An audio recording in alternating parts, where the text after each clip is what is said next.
people of Agege, they say they are not aware of any such, that what you are doing is purely bringing out masquerade to rob.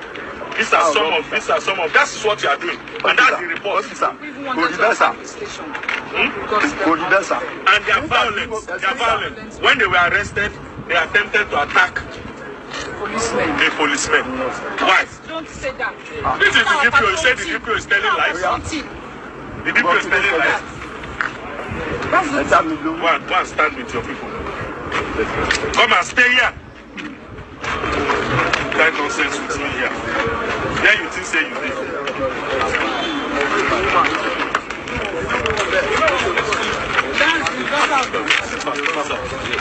Yes, the daughter. Go out. Go away. It's not a family. Can you tell us the office as the arrest of this masquerade, sir? About around 5:55 we arrested them. 5:55 we arrested them. Okay, can you tell us what led to the arrest of this masquerade? A kú dédé àsìkò yìí níbikíbi tí ẹ bá ti ń bá fọ́nrán yìí pàdé. Mo kí wa pé a kú òwúrọ̀, a kú àsán, àkàlẹ́, àbí a kú ìyálẹ̀ta. Gbogbo àsìkò tí ó bá ń dé bá wa níbikíbi tí fọ́nrán yìí tó bá ti bá yín. Òun náà ni mo ti kí wa wípé a kú ojú ọjọ́ ṣe rí. Mo lérò pé a ti rí fọ́nrán yìí níwọ̀nba eléyìí tí mo rọra play. Ó ti jẹ́ pé tó bá yá màá tún play rẹ̀, màá tún jẹ́ kí a gbọ́ nǹkan tí ó lọ, nǹkan tó ń ṣẹlẹ̀. Gẹ́gẹ́ bí ẹ ti ṣe rí àwòrán yìí, a máa rí àwọn ọlọ́pàá nínú uniform, a dẹ̀ rí àwọn eégún náà nínú ẹ̀kú àti àwọn tó tẹ̀lé eégún. Kó tó di pé màá mẹ́nu bà, ẹ má gbàgbé láti bá mi like, láti comment, láti share àti láti drop opinion yín. Ètò wa ṣe kókó tó ṣe pàtàkì jù náà ni pé kẹ́ bá mi subscribe sórí fọ́nrán yìí. Orúkọ tèmi ni Balikis Owónikókó. Gẹ́gẹ́ bá ti ṣe ń wò nínú fọ́nrán tí à ń wò yìí, a rí àwọn Egungun Becareful. Ó lágbára, Ọlọ́run má jẹ́ ká ṣìṣe o. Àwọn ọlọ́pàá ni wọ́n ti mú àwọn Egungun yìí. Kí ni wọ́n ṣe? Kí ni eégún kí ló wá dé ọ̀dọ̀ àwọn ọlọ́pàá? Ẹ jẹ́ a gbọ́ díẹ̀ sí ká mọ ohun tí wọ́n ní wọ́n ṣe. Well, at about 16:00 hours of today, that's about 4 p.m., we got a report that some unknown persons had come out in their masquerade attire, and following them were miscreants who were using the opportunity to rob innocent and law-abiding people of Elere in Agege. I immediately sent out the DPO. Gẹ́gẹ́ bí nǹkan tí ọ̀gá àwọn ọlọ́pàá ń tó sọ yìí tí a gbọ́ tó sọ tán sí, nǹkan tó sọ lẹ́ náà ni pé wọ́n ní àwọn gbogbo wa la mọ̀ àsìkò tí àwọn Egungun máa ń jáde nílùúkìlú tí oníkálukú wa bá wà. A mọ̀ àwọn oṣù tí àwọn eégún máa ń jáde, a mọ̀ àwọn àsìkò tó máa ń jáde. Mo lérò pé ní àsìkò tí àwọn Egungun yìí jáde yìí, gẹ́gẹ́ bí nǹkan tí ọ̀gá àwọn ọlọ́pàá tó ń sọ lọ́wọ́lọ́wọ́ yìí, pé àwọn kan ṣàdédé gba ìpè ní pé àwọn Egungun ní agbègbè kan nípínlẹ̀ Èkó, dà pé Agége ni wọ́n ní ìṣẹ̀lẹ̀ yìí ti ṣẹlẹ̀. Wọ́n kàn jáde lọ́sàn-án gangan, wọ́n lọ káàkiri pẹ̀lú àwọn jàǹdùkú lẹ́yìn. Àwọn jàǹdùkú yẹn iṣẹ́ ẹbí làwọn dẹ̀ ní lọ́kàn láti ṣe. Ẹ jẹ́ àtúgbọ̀ síwájú sí nǹkan táwọn jàǹdùkú yìí tó ṣe. Team of policemen who arrested these masquerades and their handler, who claims to be the owner of the masquerades, within Elere in Agege. We have received a lot of reports following the arrest that these rogue masquerades come out. They have no authority of the traditional institution. No particular festival is being celebrated now, and they have no reason to be out. They use it. Àwọn ọlọ́dún ti gbọ́ lẹ́ẹ̀kan sí lẹ́nu ọ̀gá àwọn ọlọ́pàá yẹn wípé ṣàdédé làwọn eégún yìí náà kàn jáde lọ́sàn-án kan òru kan, tí wọ́n láwọn tó ń jáde tó ń fa wàhálà ní agbègbè ọ̀hún ní Àgègè nípínlẹ̀ Èkó. Gẹ́gẹ́ bí mo sọ lẹ́ẹ̀kan pé ó ní àsìkò ó ní ìgbà tí àwọn Egungun gbọdọ̀ jáde. Bẹ́ẹ̀ ni ó tún wá lọ jẹ́ pé nílùú Èkó nígboro Èkó for that matter k'Egungun kàn rò pé bóyá tẹ́bi bá ń pa àwọn àbí táwọn àwọn bá tẹ̀ fẹ́ da wàhálà sílẹ̀ káwọn kàn jáde. Àwa gan tá à ń ta àṣẹ̀ṣẹ̀ kéré nínú ayé àmọ́ time tó yẹ kí Egungun ó jáde ó ti ní oṣù kan ní particular nínú ọdún táwọn Egungun máa ń jáde tó yẹ pé oníkálukú wa ti wà aware pé ok ọdún Egungun ó wà níta lọ́wọ́lọ́wọ́ báyìí ṣùgbọ́n time táwọn eégún eléyìí tán jáde yìí kò ń ṣe àsìkò eégún kò ń ṣe àsìkò ọdún eégún tán máa ń ṣe. Kò tún wá ti pa àwọn eégún yìí nìkan ló dá jáde o àwọn atọ́kùn wọn náà wà pẹ̀lú wọn. Àwọn atọ́kùn Egungun bóyá àwọn ó ní bó ṣe máa ń pè wọ́n aláàgbà àbí nǹkan I don't know wọ́n tẹ̀lé wọn lẹ́yìn. Lára àwọn tó tún wá tẹ̀lé àwọn Egungun yìí lẹ́yìn náà àwọn míì wà lẹ́yìn wọn tó jẹ́ pé nǹkan tó máa jẹ náà wá káàkiri ibi tí wọ́n ti da nǹkan rú tí wọ́n á ti jalè ń bẹ̀ tí wọ́n á ti ṣe iṣẹ́ tí wọn ò rán wọn.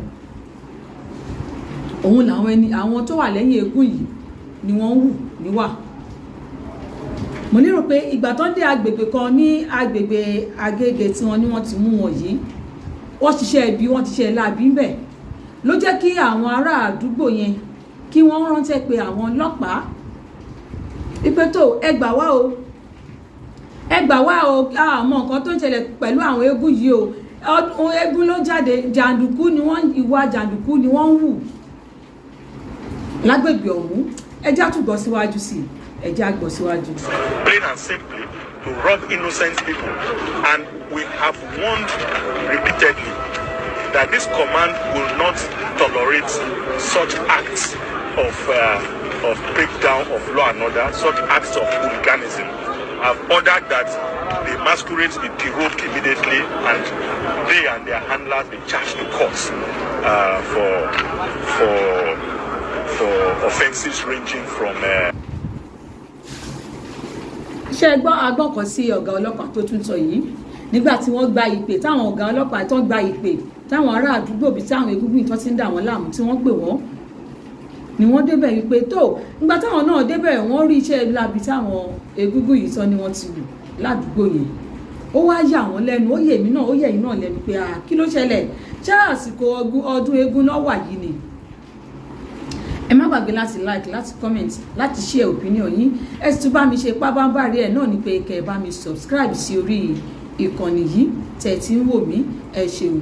Tó gẹ́gẹ́ bí mo ṣe ń bá bọ̀ ọgọ́ ọlọ́pàá ni ṣé ìgbà táwọn dé ibi tí wọ́n ti ń fa wàhálà yìí táwọn ará àdúgbò ti pè wọ́n pé àwọn Egungun o wọ́n ti dé àdúgbò tó dẹ̀ ti da àdúgbò rú. Ó lè má jẹ́ àwọn tó da àdúgbò yìí rú ó lè má jẹ́ lára àwọn Egungun yìí ṣùgbọ́n àwọn Egungun yìí Egungun tó jáde yìí òun náà làwọn ẹni bí lò gẹ́gẹ́ bí avenue láti ṣe iṣẹ́ ibi ládùúgbò ọ̀hún. Wọ́n ní wọ́n jalè lọ káàkiri wọ́n nǹkan tí ò ń ṣe tiwọn wọ́n gbà á wọ́n dàdúgbò rú.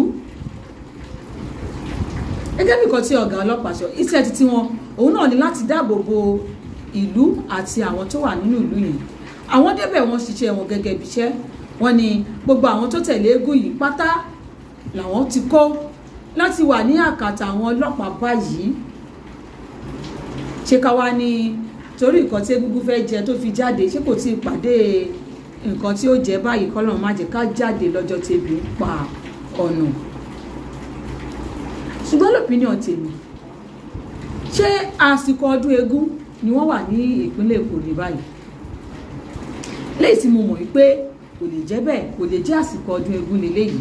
Kí ni Egungun wá níta níwò ní táìmù tí wọ́n mú wọn yẹn lásìkò yẹn ṣé àsìkò ọdún eégún ni ṣé àsìkò ọdún eégún ni wọ́n wà tí wọ́n fi jáde. Mo ń bọ̀ ẹ̀jẹ̀ àtúgbọ̀ ohun tó tún sọ níbẹ̀. From stealing, causing breach of the public peace, other offences that will come up as more complainants come up. Okay, what message are you using this to send to others? Because we see that this is just one too many. We see a lot of masquerade coming out when there are no festival, harassing innocent citizens. The message is very simple. The message is very simple. Henceforth, if you claim to be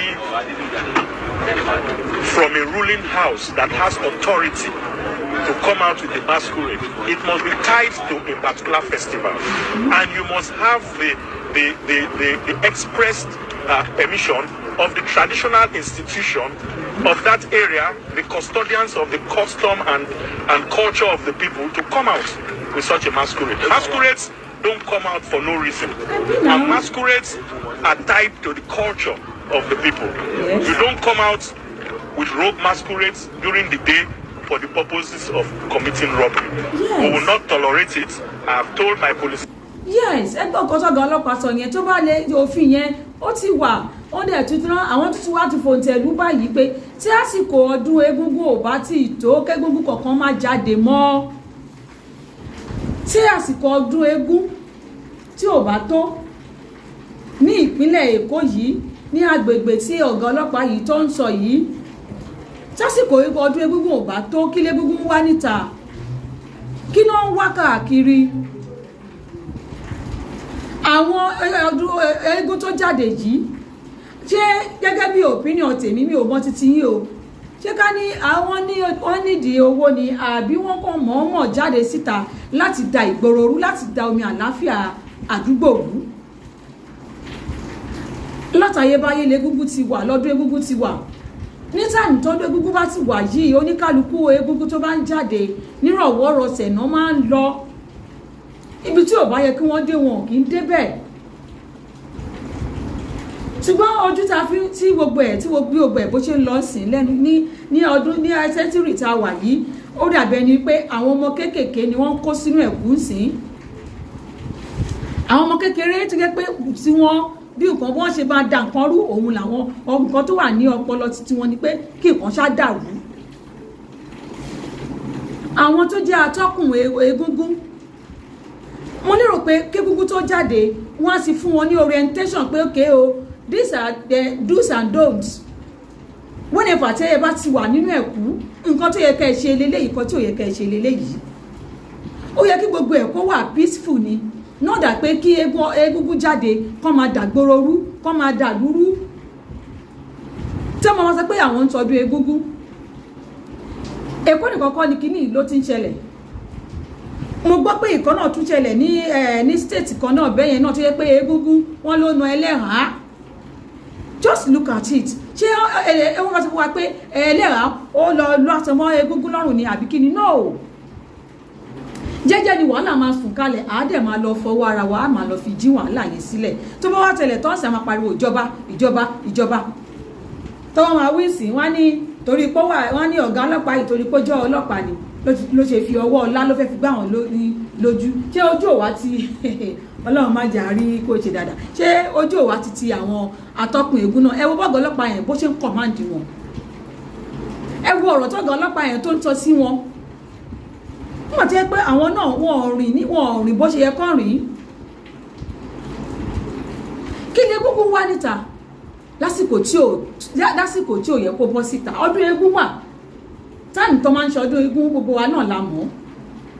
Kí náà wá níta, kí náà wá nígboro tó wá dogun wípé wọ́n ń da omi àlàáfíà ìlú rú, wọ́n ń jalè, wọ́n ń fa jàgídíjàgan. Ọdún Egungun ti wà tipẹ́tipẹ́ náà, àti gbọ́ adẹ̀ tí máa ń rí wọn tipẹ́tipẹ́.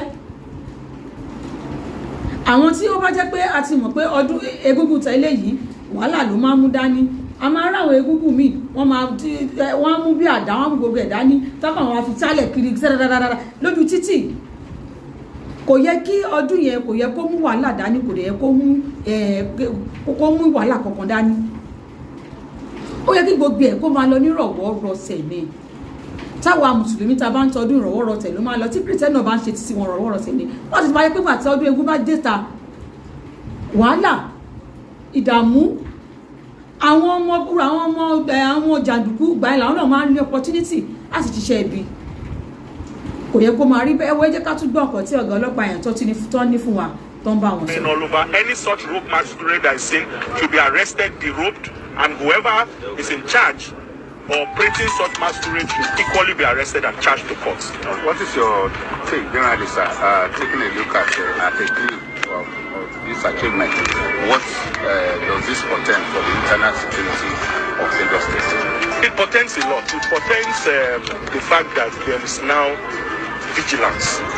There is now a closer synergy between members of the public and the police, because this information I got immediately they came out via phone. It shows that the confidence and trust we are building with the people based on the core principles of community policing and community safety partnership is working. The people know that once they pass an information to the police in these states now, we'll act on it. And that is what we have done. And so other masquerades take a cue from this. Wherever they are seen anywhere, my men have been ordered, they should be arrested, derobed, and charged to court. Thank you very much. Okay, please take them. So, sir. ẹ má gbàgbé láti bá mi like láti comment láti share opinion yín lórí fọ́nrán tá a ṣẹ̀wòtọ́ yìí kẹ́dẹ́ má gbàgbé láti bá mi subscribe sí orí fọ́nrán yìí gẹ́gẹ́ bí ọ̀rọ̀ tí ọ̀gá ọlọ́pàá tó sọ tọ́ǹsì ni wípé àwọn egungun tí wọ́n ní wọ́n ti mú yìí wọ́n ti arrest wọn àwọn egungun atọ́kùn egun àwọn ọmọ ẹ̀yìn egun wọ́n ti arrest wọn báyìí wọ́n ní wọ́n máa fojú balẹ̀ ẹjọ́ egungun lọ kóòtù nìyẹn o tẹ́ bá ń gbọ́ pé egungun be careful na express you dey go ọ̀rọ̀ rèé kí ni opinion ti yí lórí fọ́nrán tá a ṣẹ̀wòtán yìí ẹ bá mi like ẹ bá mi comment ẹ bá mi drop opinion ẹ dẹ̀ bá mi share fọ́nrán yìí kẹ̀dẹ̀ tí ó bá mi subscribe sórí fọ́nrán yìí ẹ ṣeun Balikis Owónikókó òun náà ló mú wá sí etí ìgbọ̀yìn. Thank you. God bless you.